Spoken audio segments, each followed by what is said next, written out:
Quero pedir para que você abra sua Bíblia no Salmo 143 e nós vamos comentar parte desse salmo. Pelo menos nós vamos ler parte desse salmo e abranger o salmo, para que possamos aproveitar o conteúdo como uma mensagem que possa chegar ao seu coração, abrir as portas da sua parte e deixar o Espírito Santo do Senhor trabalhar no seu coração. E este é o motivo da existência da igreja e das pregações na igreja. Nós vamos ler os primeiros quatro versos. Peço para você que não tem a sua Bíblia aí com você ou no seu celular, que acompanhe e dedique-se esses momentos de culto unicamente para voltar os seus pensamentos e os seus ouvidos a esta pregação. Amém? Todos estão de acordo? Vamos fazer esse pacto, os jovens e todos nós. A leitura é: ó Senhor, ouve a minha oração, inclina os ouvidos às minhas súplicas.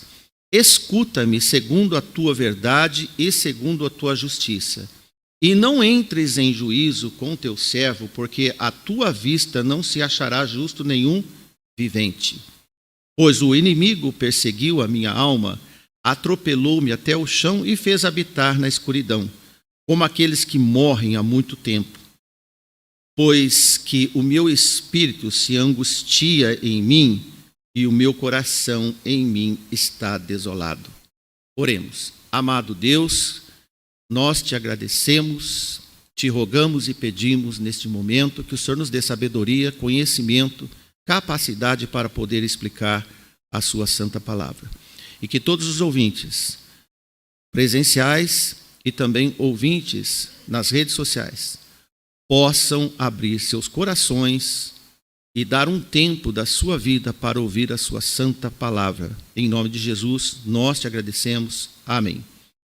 Irmãos, como você pode ver na sua Bíblia, trata-se de um salmo de Davi, e o conteúdo deste salmo, entre os versos que nós não lemos, bem rapidamente, você que está com a Bíblia aberta, pode ver que no versículo 5 ele diz: lembro-me dos dias antigos. No versículo 6 ele diz: estendo para ti as minhas mãos, a minha alma tem sede de ti, como a terra sedenta. Versículo 7, ouve-me depressa, ó Senhor, o meu espírito desmaia. Verso 8, faze-me ouvir a tua benignidade pela manhã, pois em ti confio. Versículo 9, livra-me, ó Senhor, dos meus inimigos. 10, ensina-me a fazer a tua vontade, pois é o meu Deus. 11, vivifica-me, ó Senhor, por amor ao teu nome, por amor à tua justiça.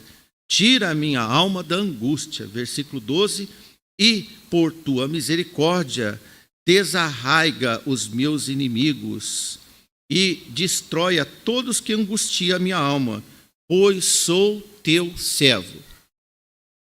Bem aberto o assunto deste salmo, você vê que é uma oração de Davi por um favor imerecido, em um julgamento possivelmente favorável a ele, embora ninguém consegue ser justo diante de Deus, ainda que tenha boa vontade para isso.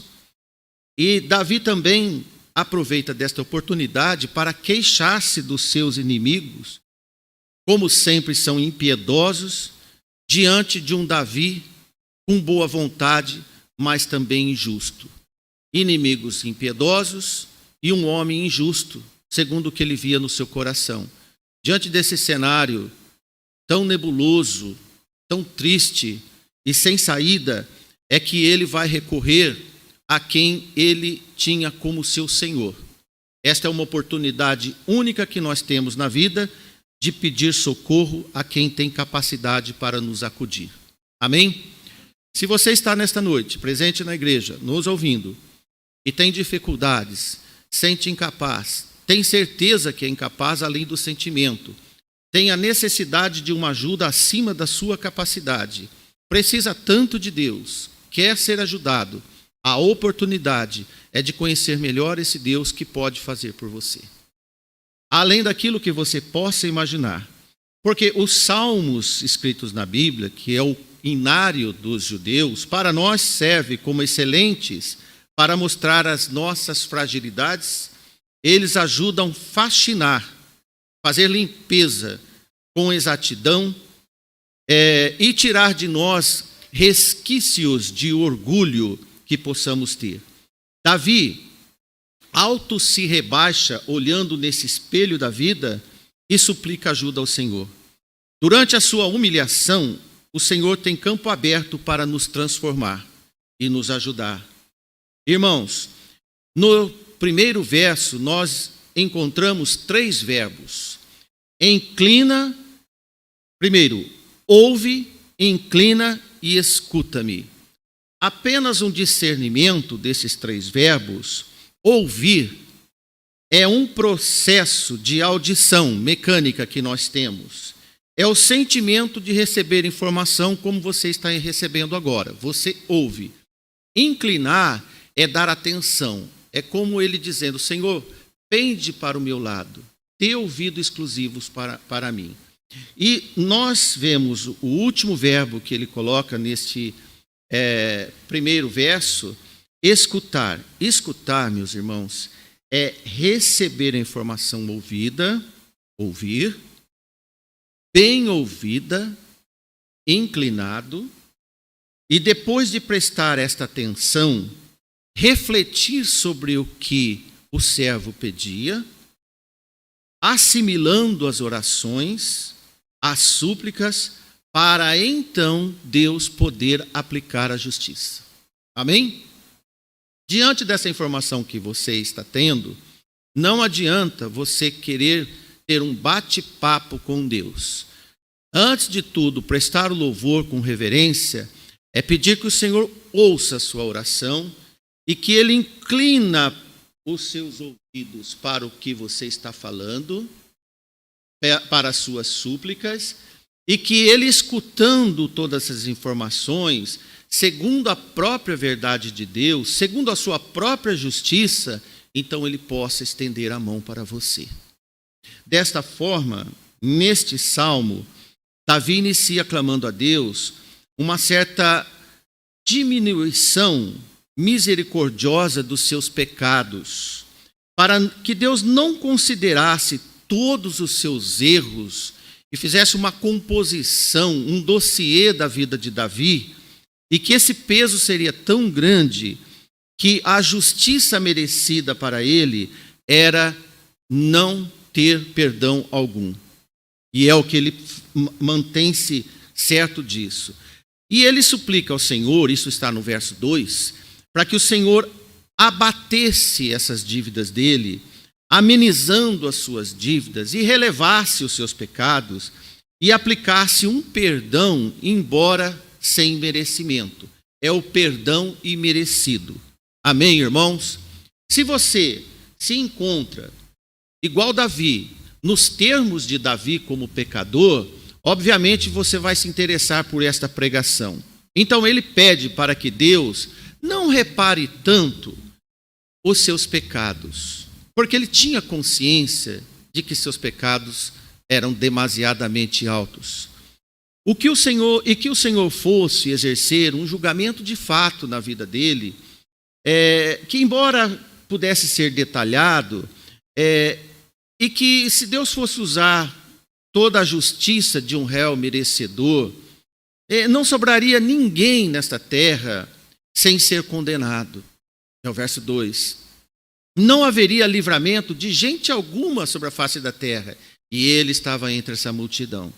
Ninguém escaparia da condenação de Deus, porque neste mundo não se achará ninguém justo, merecedor de anulação dos seus pecados, das suas dívidas, que possa ousar-se entrar no santuário de Deus para pedir a ajuda de Deus. Essa condição humilhante dele.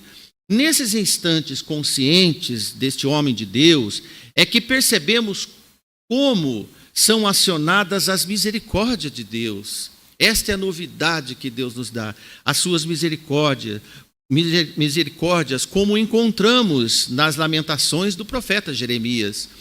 Peço para o irmão Davi projetar para nós Lamentações capítulo 3, versículo 22 e 23. Mais uma vez, um dueto de versículos conhecidos dos irmãos da igreja, até porque é uma ferramenta útil para nós, das nossas vidas. E o profeta diz: as misericórdias do Senhor são a causa de não sermos consumidos, porque as suas misericórdias não têm fim, são infinitas. Novas são a cada manhã, e grande é a fidelidade de Deus. Além de Deus amanhecer todos os dias disposto a usar e empregar as suas misericórdias em nós, Ele é fiel. Você quer esse Deus para você?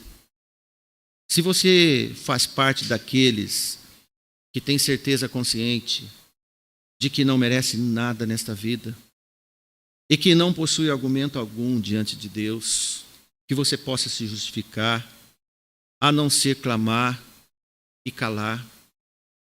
Sabe muito bem que as misericórdias de Deus, se elas não fossem ativadas constantemente nas nossas vidas, no nosso país, no povo, em todo o mundo, nenhum de nós estaríamos aqui para poder prestar louvor de gratidão a Deus, ao Pai de um imenso amor benevolente. Você pode se considerar mais um dos integrantes nesse salmo, como se você estivesse fazendo uma oração da composição deste salmo. Então você pode dizer: meu Deus, me inclua rapidamente neste salmo, porque sou tal como um daqueles que nada merece. Me encontro como Davi, como lemos em Salmo 23 e 6, certamente que a bondade e a misericórdia de Deus me seguirão todos os dias da minha vida e habitarei na casa do Senhor por longos dias. Não tem como escapar. Não tem como desejar ou querer sair da presença de Deus.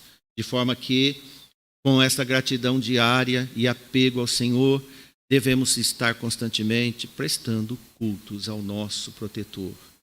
Gratos a Deus, renovador das misericórdias, em todas as manhãs. Nunca se esqueça, meu irmão. Nunca se esqueça que nós devemos ter um coração bem disposto em agradecer antes de pedir. Compõe as ordens na sua vida. Primeiro agradeça a Deus, depois você faça o pedido para Ele. Hein? Deus olha para as nossas fraquezas ilimitadas quando temos vontade sincera de acertar e quando estamos dispostos, arrependidos a mudar. Podemos dizer mudar de vida, isto é mudar de comportamento. Em Salmo 30, verso 5, nós temos uma outra informação conhecida, capaz de incluir nesta oração: porque a sua ira dura só um momento, no seu favor está a vida. Todo dia devemos pedir favor para o Senhor. O choro pode durar uma noite, mas a alegria, logo de manhã ela aparece. Você tem vivido assim? O Senhor nunca faz você ter continuamente tristeza eterna, mas Ele sempre dá suas doses de alegria no mundo turbulento. De forma que quantas e quantas vezes nós sofremos, quantas e quantas vezes nós lamentamos e choramos, mas logo tudo passa. Mas logo tudo passa. Até, irmãos, como isso acontece em nós, chegamos a achar que isso é automático, é normal da vida. A dor passa, como se fosse da própria natureza humana, como se o homem fosse capaz de esperar e fazer a dor passar. Não, nunca pense assim. Trata-se de Deus operando em nós, num plano em que nós não percebemos. E não reconhecemos, isto é, pecamos. Por isso que devemos gratidão a Deus aos socorros desconhecidos. Aos momentos que Deus operou e nós não temos ideia que Ele estava agindo em nós. 2 versículos eu quero trazer na memória dos irmãos. O primeiro versículo é 2 Coríntios, capítulo 7, versículo 10, do nosso apóstolo Paulo. Olha o que o apóstolo escreveu aos irmãos de Corinto. Porque a tristeza, segundo Deus, opera o arrependimento. 2 tristezas nós vamos informar para você. A tristeza, segundo Deus, opera o arrependimento para a salvação. A tristeza nos leva ao arrependimento e à salvação, da qual ninguém se arrepende, mas a tristeza do mundo opera a morte. A tristeza, segundo o Senhor, opera o arrependimento para a salvação. Por outro lado, a tristeza, o desespero, a insegurança do mundo faz operação da morte. E depois nós vemos em Atos capítulo 3, versículo 19, mais um chamado. Nós sabemos que em Atos 2 aconteceu o Pentecostes, depois veio toda a pregação de Pedro e todos os apóstolos ali reunidos, e ele diz: arrependei-vos, pois, e convertei-vos para que sejam apagados os vossos pecados, e para que venham assim os tempos de refrigério na presença do Senhor. Prestou atenção, irmãos? A tristeza, segundo Deus, opera arrependimento. Arrependei-vos, para que venham os tempos de refrigério na presença do Senhor. Irmãos, observamos o apóstolo Paulo em Coríntios e depois agora em Atos, trazer para nós toda essa informação, combina muito com o salmo de hoje, que é um salmo também de tristeza, segundo o nosso Deus. É o que Davi estava. Ele estava triste segundo Deus. O que nos leva ao arrependimento, essa nos conduz ao arrependimento. E é uma oração de clamor, rogando o livramento das mãos dos inimigos pessoais. Inimigos nunca vão faltar na sua vida. Este é um dos salmos tipicamente iniciados com um grito de lamentador, pedindo ajuda. Alguém está gritando, pedindo ajuda. Quem era? Davi. Mas alguém lamentando, gritando e clamando, pedindo ajuda. Quem é? Qualquer um de nós. Pode ser, irmãos, pedindo ajuda, descreve os ataques dos inimigos que estão sendo violentos, estão atacando, mas tem que fazer enfrentamento com eles.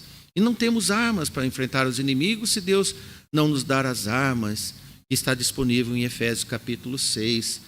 Retratando uma angustiante batalha humanamente perdida para qualquer um de nós.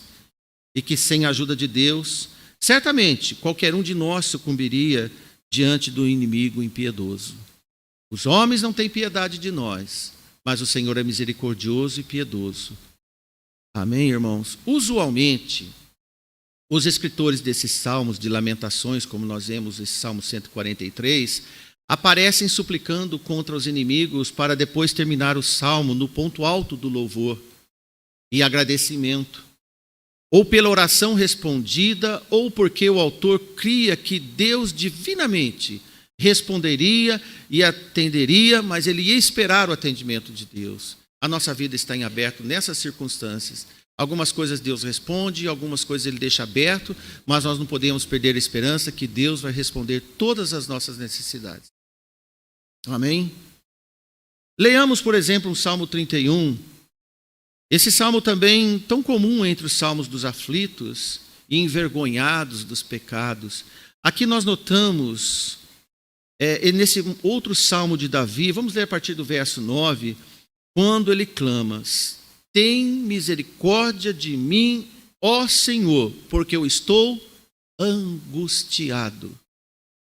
Consumidos estão de tristeza os meus olhos, a minha alma e o meu ventre.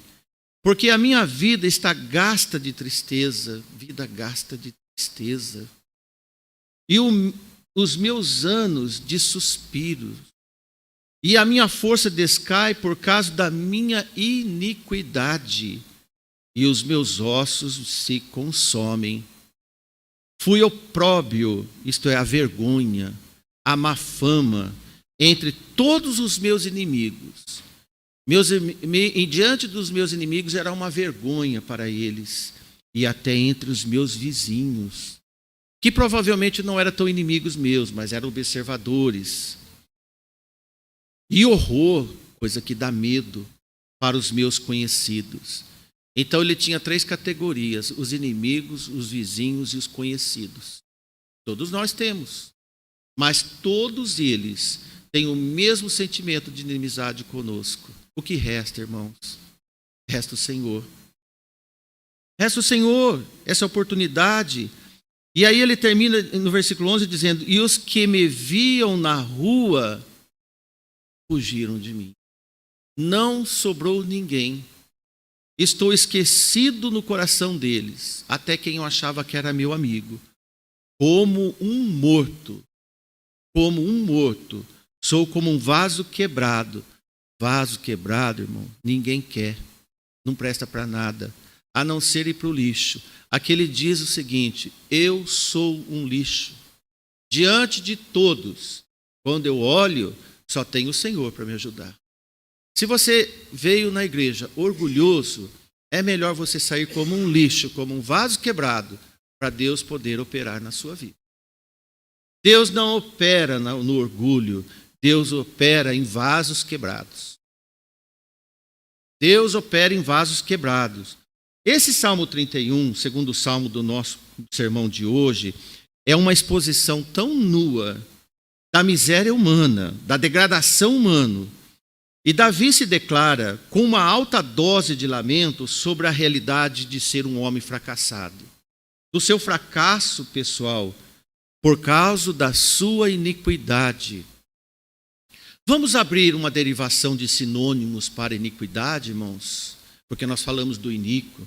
A iniquidade, irmãos, eu vou trazer alguns predicativos para você. Iniquidade pode ser a maldade, a crueldade, a impiedade, a irritação, a desumanidade, a antipatia, a hostilidade, as injustiças e todas as categorias das coisas da carne. Isso faz o iníquo, porque nós achamos sempre que o iníquo está da porta da janela para fora, mas a iniquidade tem que ser uma realidade no coração de cada um, se há ou não há, para podermos entender o que Davi estava dizendo. E esta exposição nua que eu passo para os irmãos, que todos nós devemos fazer, como Davi fez. Porque quando nós olhamos para nós vamos sentir sintomas nítidos da iniquidade da nossa vida. Então esse salmo também vai servir para nós e vai também ser apropriada a oração para as nossas vidas. O conteúdo desse salmo, além do mais, fala das perseguições, conspiração, rejeição dos vizinhos, inimigos, conhecidos e até aqueles que estão perambulando pela rua. Não queria saber dele.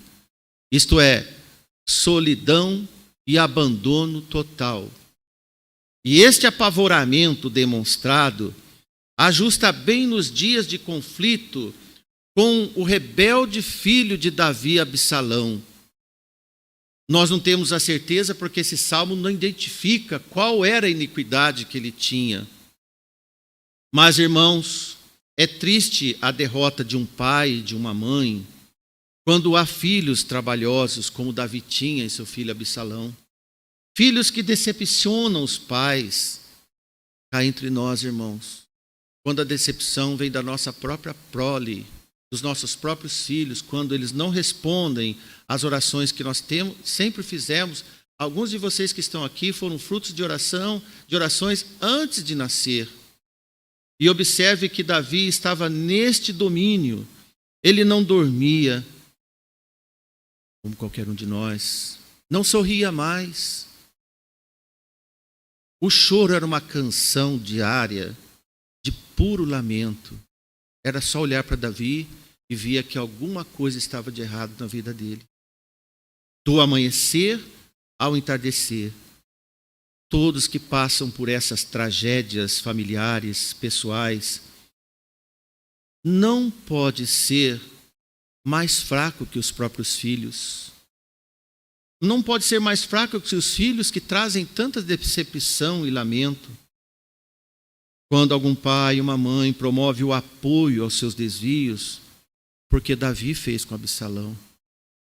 Davi amava tanto, um amor desmedido, que não enxergava que seu filho precisava de correção. Então, meus irmãos, saiba que Deus tem o mesmo sofrimento por nós quando nós estamos na iniquidade. Ele tem esse mesmo sofrimento por nós quando somos desobedientes, quando nós não correspondemos à vontade dos nossos pais, com a diferença que Deus não estima os nossos pecados. Ele não corrobora, não colabora com os nossos pecados. Todos os filhos do reino trabalhosos, Ele corrige, corrige, corrige, até voltar o caminho que Deus quer. Hein? Quanto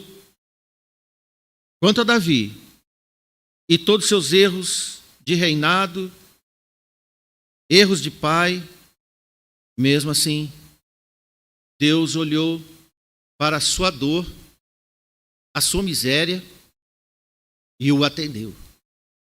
Não pense que você está de todo perdido, porque as misericórdias do Senhor, todas as manhãs, são renováveis. Renovar toda manhã, irmãos, é passar uma régua e deixar para trás tudo o que aconteceu. É começar um novo dia. E Deus age assim conosco, porque Davi não desistiu. Não desistiu de mostrar e demonstrar fé e esperança na libertação, porque ele tinha certeza que esta libertação era apenas pela misericórdia. Nós não podemos fugir e não podemos esquecer como não pedir socorro a Deus. Nós não podemos deixar de implorar as misericórdias de um Deus bondoso. Como todas as dores na vida passam, e isso nós observamos no Salmo 143, nesse salmo de hoje, sempre vai abrandar nosso coração para poder sossegar, na esperança de que o Senhor ouviu e já ouviu, inclinou e vai agir. Amém? Nós precisamos aprender a ter fé e esperar. Tudo, irmão. Eu não sei do problema de todos, de alguns eu sei parcial nessa igreja, mas eu posso te dizer, espere no Senhor. Seja qual for o seu erro, o importante não é o erro que você tem, é o clamor que você dedica a Deus. Deus não vê os nossos erros como o homem, os inimigos veem. Deus ouve o nosso coração e vê o nosso clamor.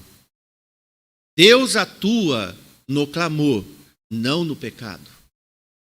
Precisamos discernir sobre isso, que o Senhor vai nos atender segundo o renovo das suas misericórdias, porque este salmo encerra num fervoroso grito do aprender a obedecer, para depois pedir o livramento dos inimigos pessoais tão ameaçadores. E no versículo 10 ele diz: ensina-me a fazer a tua vontade, pois és meu Deus. O teu Espírito é bom e vai me guiar e guia-me por terra plana, isto é, não tem lugar para tropeçar. Vivifica-me, ó Senhor, por amor ao teu nome, por amor à tua justiça. Tira, Senhor, a minha alma da angústia e por tua misericórdia desarraiga os meus inimigos e destrói todos os que angustiam a minha alma, pois eu sou teu servo. Seria bom que todos nós saíssemos daqui nesta noite, certo, não pelos pecados que você tem, mas quem é o seu Deus. é o mais importante. O homem tinha perdido o seu caminho, como nós vemos Davi declarar. Mas ele quer retornar para o caminho que ele aprendeu um dia, pois era servo desgarrado do seu Senhor. Talvez por causa de pecados que se intrometeram durante a sua caminhada, como nós observamos, além das severas provações que estavam sendo experimentadas, como nós podemos deduzir. Seja como for, meus irmãos, no serviço de culto, esse salmo foi escolhido como um dos nomeados salmos da convocação ao arrependimento, os chamados salmos penitenciais, visto que as palavras se aplicam facilmente a alguém quebrantado por causa da sua iniquidade reconhecida, por causa de pessoas e pesadas provações.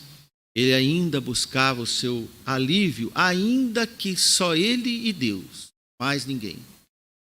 Outro ponto, você se sente só entre você e Deus. Você está indo para o caminho da ajuda de Deus. Nós vemos no versículo 2 novamente: não entres em juízo com teu servo, porque a tua vista não se achará justo nenhum vivente. Não entre em juízo comigo, Senhor. Eu não tenho como argumentar e também não tenho como responder sobre os meus pecados. Isto é o que ele está falando. Primeiro, eu não tenho nem como falar. Segundo, eu não tenho como responder.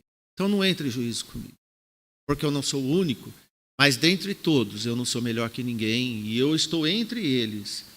Por isso que Davi espalha o defeito do pecado comum entre todos os viventes humanos, admitindo que ele não era melhor que os demais pecadores comuns.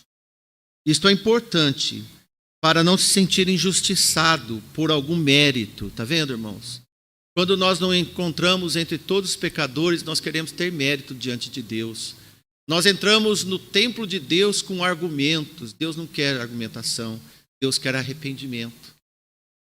De forma, meus irmãos, que os outros habitantes da terra são tão comuns conosco que quando nós entramos junto com eles, nós vemos que somos dos piores. E Paulo dizia isso: eu sou o pior.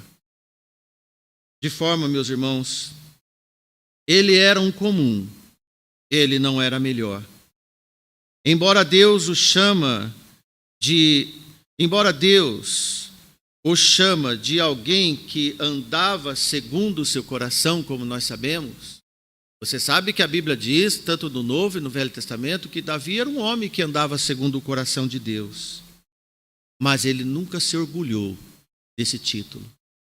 Ele nunca teve orgulho de ser um crente orgulhoso.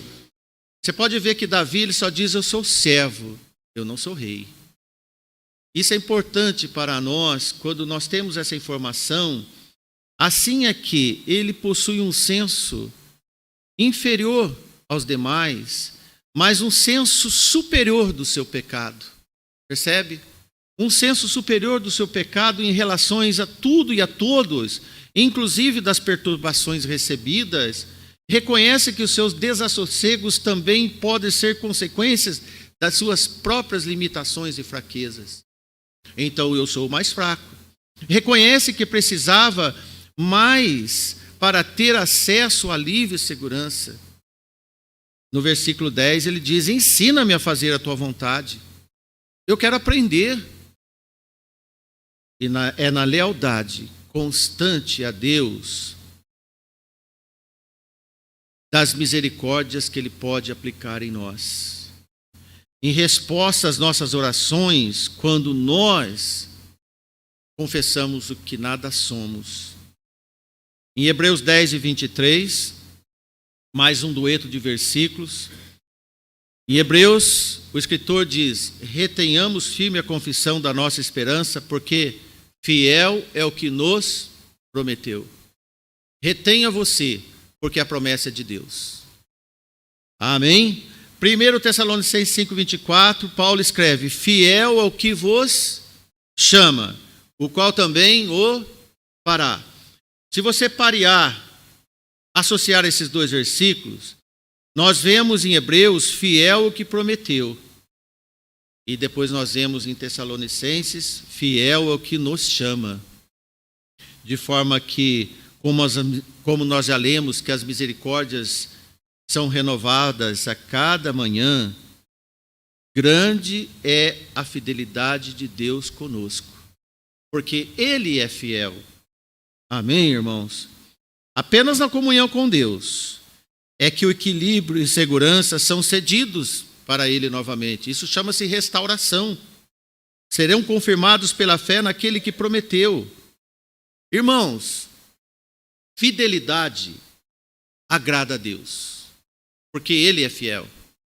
Se você não for fiel a Deus, que é um dos frutos em Gálatas 5:22, a fé, a fidelidade, como Deus é fiel, Ele quer a nossa fidelidade também.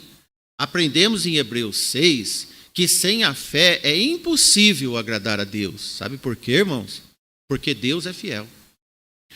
Imagine o seu pai ser fiel e você ser infiel. Não há acordo, há desacordo.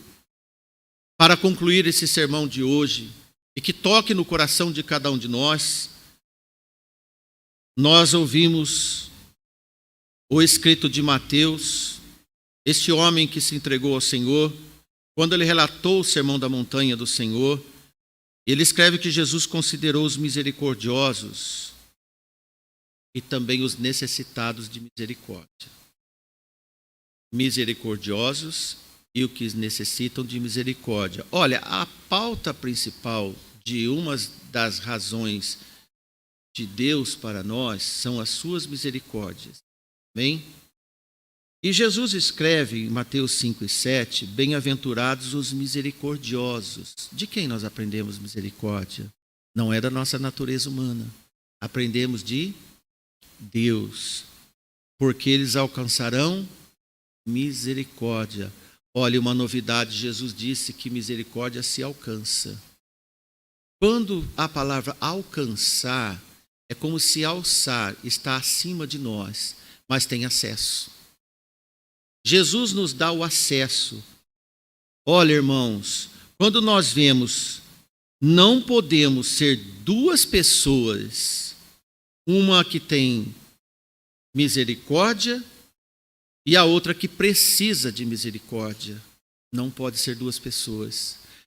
Deve ser uma pessoa obrigatoriamente que deve ter as duas atribuições apenas em um indivíduo. Então, cada um de nós, não há quem possa receber as misericórdias de Deus fiel se antes não for misericordioso com o próximo. Entende? Bem-aventurança é o prêmio de quem retém firme a confissão da esperança. Sendo fiel, Deus te ouve. Sendo fiel, Deus inclina para você. Sendo fiel, gentilmente, para o nosso lado, o Senhor se inclina e nos escuta para aplicar a sua misericórdia e nos dá a segurança da vida eterna sempre. É assim que exercemos a nossa salvação. Não porque nós não pecamos mais, mas porque Deus tem misericórdia de nós. Você quer esse Deus misericordioso na sua vida? Que Deus te abençoe. A todos nós, nesta noite, nessa semana que se aproxima. Amém? Obrigado a todos. E que Deus nos ajude.